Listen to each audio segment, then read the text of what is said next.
دوستو خبریں ہیں دو. ایک خبر یہ ہے کہ پاکستان میں نیا بجٹ وہ پیش کر دیا گیا ہے اور حسب توقع دفاعی شعبے میں زیادہ اخراجات کیے جا رہے ہیں. دوسری ایک سوشل میڈیا پر ایک اور خبر ہے کہ ایک اداکارہ نے ایک پروگرام میں غالباً عید کے موقع پر پروگرام تھا اور اس میں انہوں نے کہا کہ جو صحافی سہیل وڑائچ ہیں اگر وہ صحافی نہ ہوتے تو کہیں واش روم صاف کر رہے ہوتے. اب آپ کہیں گے کہ صاحب یہ دو الگ الگ خبریں ہیں، ان کا آپس میں کیا تعلق ہے؟ تو تعلق تو یہ ہے صاحبوں کہ نہ جوڑنا چاہیں تو بالکل دو جڑے ہوئے شعبوں میں بھی آپ کو تعلق نہیں ملے گا، اور تعلق جوڑنا چاہیں تو زمین و آسمان کے قلابے بھی ملائے جا سکتے ہیں. لیکن یہاں پر میں زمین و آسمان کے قلابے ملانے کی بجائے آپ کو کچھ ذاتی بات آپ سے کرنا چاہتا ہوں. یہ واش روم صاف کرنے والی سب سے پہلے بات کرتے ہیں، پھر اس کے بعد بجٹ پر بھی بات کرتے ہیں. بات یہ کہ جب میں انگلینڈ میں تھا تو وہاں فی بہت زیادہ تھی یونیورسٹی کی. میں ایک کمرہ کرائے پر لیے رہتا تھا. اس کمرے کا کرایہ اس وقت 40 پاؤنڈ پر ہفتہ تھا، اور میری جو یونیورسٹی کی فی تھی وہ قریب 6,500 پاؤنڈ ہوا کرتی تھی. اور اس بیچ میں ماں باپ کی طرف سے مجھے تو بالکل پیسے نہیں ملتے تھے. مجھے خود اس فی کا بھی انتظام کرنا ہوتا تھا اور اپنے وہاں رہنے سہنے کا بھی. تو اس لیے وہاں حد سے زیادہ محنت کرنا پڑتی تھی. یعنی یوں سمجھیے کہ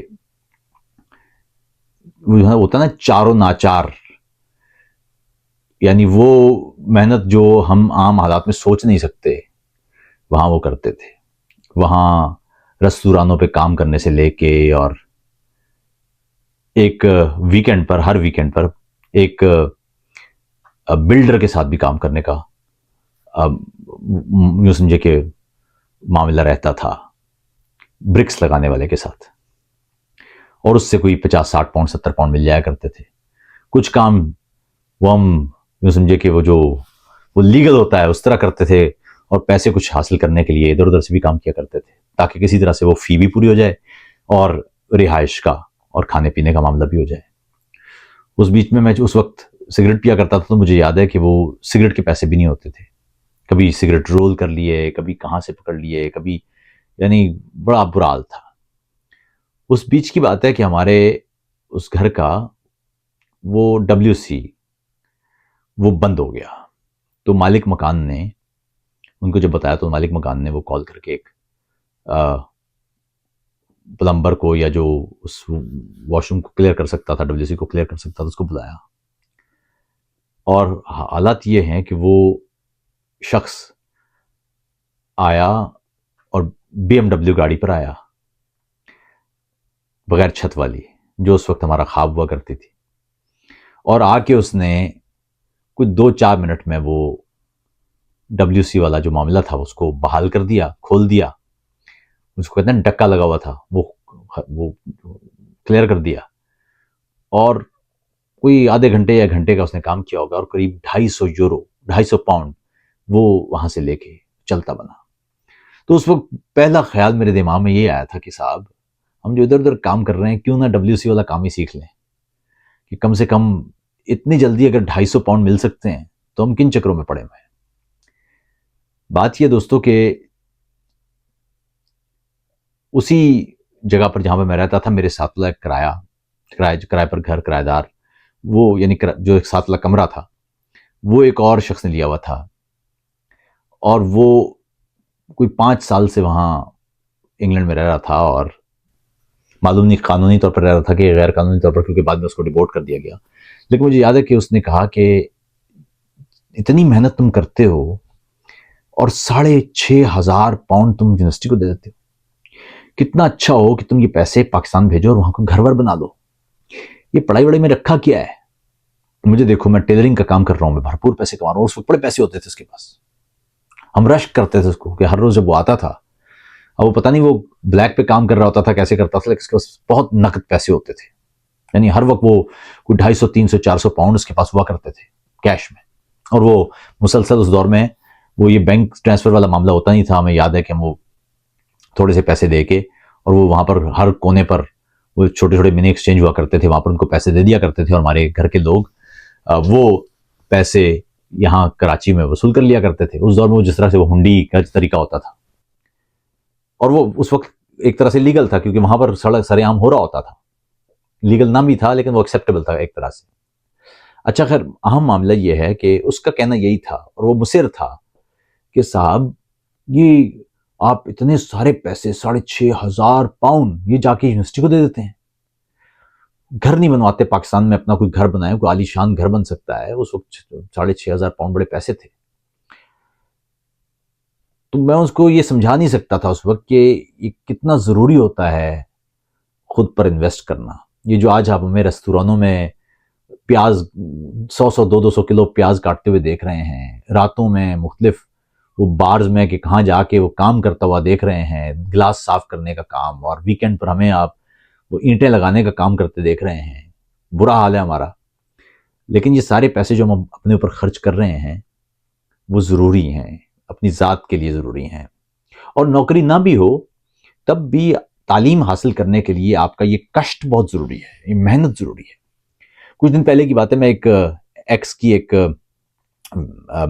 سپیس میں تھا، اور وہاں اسی طرح کی گفتگو ہو رہی تھی، تو ایک خاتون نے بڑی غصے میں کہا کہ صاحب آپ اپنی کیا بات کرتے ہیں، آپ نے تو تعلیم خریدی ہے، آپ اگر انگلینڈ گئے ہیں یا آپ آسٹریلیا گئے ہیں اور آپ نے وہاں پڑھائی کی ہے تو آپ نے تو تعلیم خریدی ہے، تو آپ کیوں اب ہمیں بتاتے پھر رہے ہیں کہ تعلیم بہت اہم ہے؟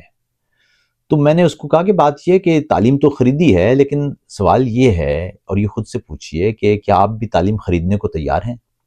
کیا آپ بھی تعلیم کو اتنا اہم سمجھتے ہیں کہ آپ اتنی شدید محنت کریں اور جو پیسے اکٹھے ہوں وہ گھر بنانے یا اچھے کپڑے لینے کے بجائے یا بہترین کسی ریستوران میں کھانا کھانے کی بجائے وہ آپ یونیورسٹی کو دے دیں؟ اگر یہ تعلیم خریدنا ہے تو یہ تو بڑا مقدس کام ہے۔ تو بات یہ ہے صاحبوں کہ ہمارے ہاں تعلیم خریدنے کا یا تعلیم پر انویسٹ کرنے کا رجحان نہیں ہے۔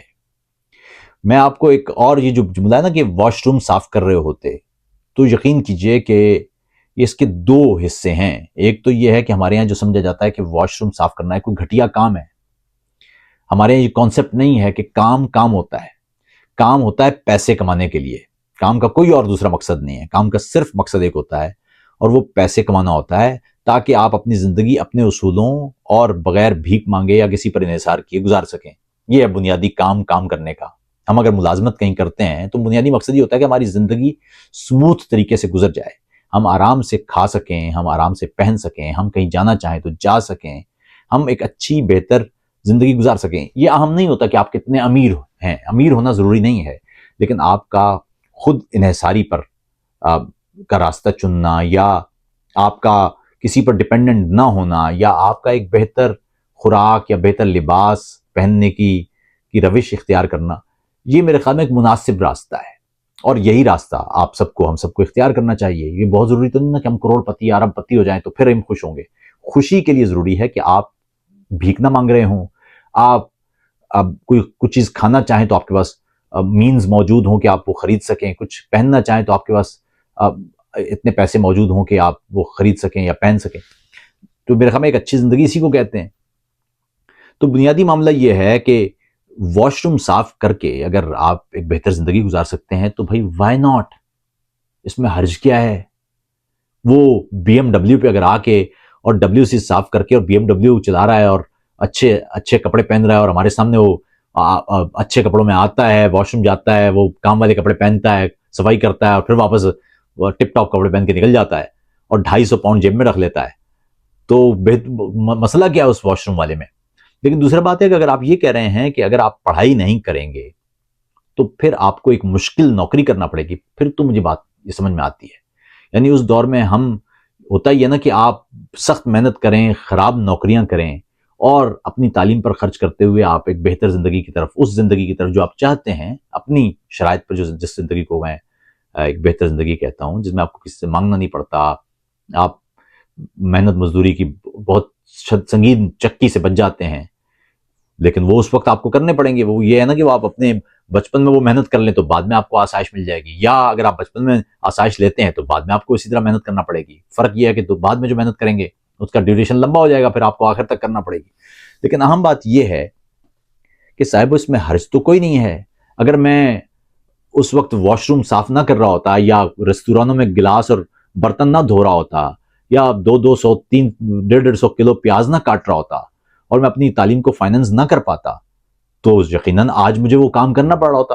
نہ اس وقت کوئی آر تھا نہ آج کوئی آر ہے. فرق صرف یہ ہے کہ اس وقت محنت کر کے بعد میں آپ قدرے آسائش کی زندگی کی طرف چلے جاتے ہیں, یا آپ پہلے آسائش والی زندگی گزارنے کی کوشش کریں جب آپ میں بہت طاقت ہو, نوجوان ہو, آپ محنت سے جی کترائیں آپ یا نہ کرنا چاہیں محنت, اور اس کے بعد پھر آپ کو پوری زندگی محنت کرنا پڑے اپنے بچوں کو پالنے کے لیے یا اپنی زندگی کو گزارنے کے لیے.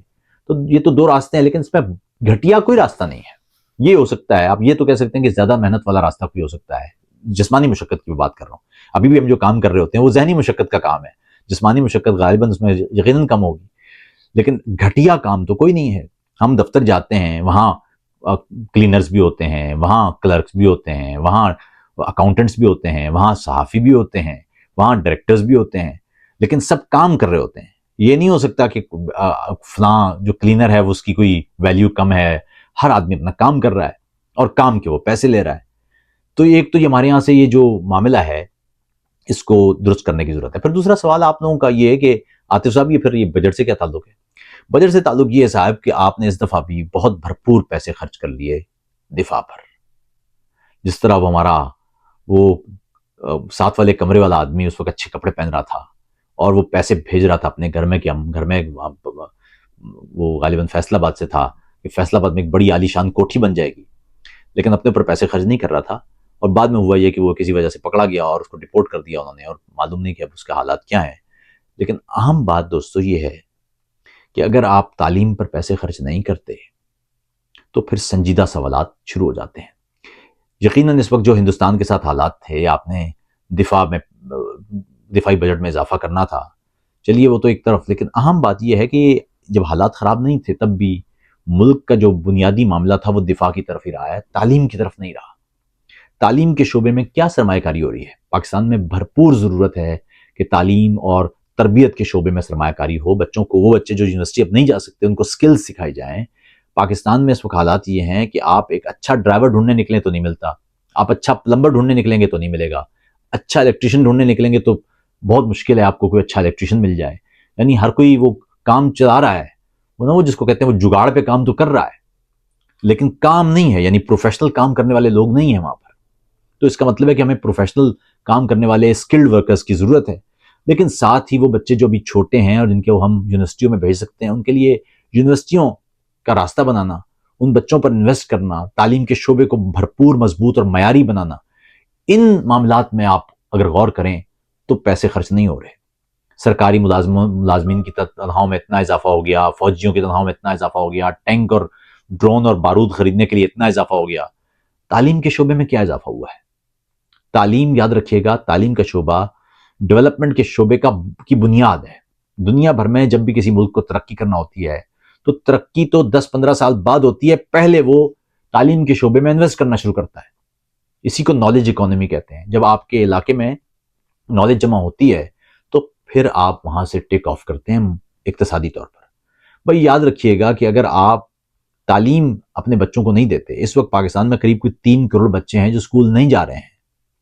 اس وقت پاکستان میں قریب کوئی 10 کروڑ کی آبادی ہے, یعنی پاکستان کی 45% سے زائد آبادی جو غربت کی سطح یا غربت کی لکیر سے نیچے زندگی گزار رہی ہے.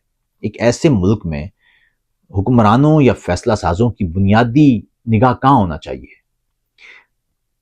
معیشت کی مضبوطی. اور معیشت کی مضبوطی کے لیے کیا بنیاد ہے؟ معیشت کی مضبوطی کی بنیاد یہ ہے کہ آپ وہاں تعلیم کے شعبے میں خرچ کریں, کیونکہ اگر آپ تعلیم کے شعبے میں خرچ کریں گے, اسکل ورکرز بڑھیں گے, تو ہوگا یہ کہ خود بہت جو آپ کی اقتصادی نمو ہے وہ شروع ہو جائے گی.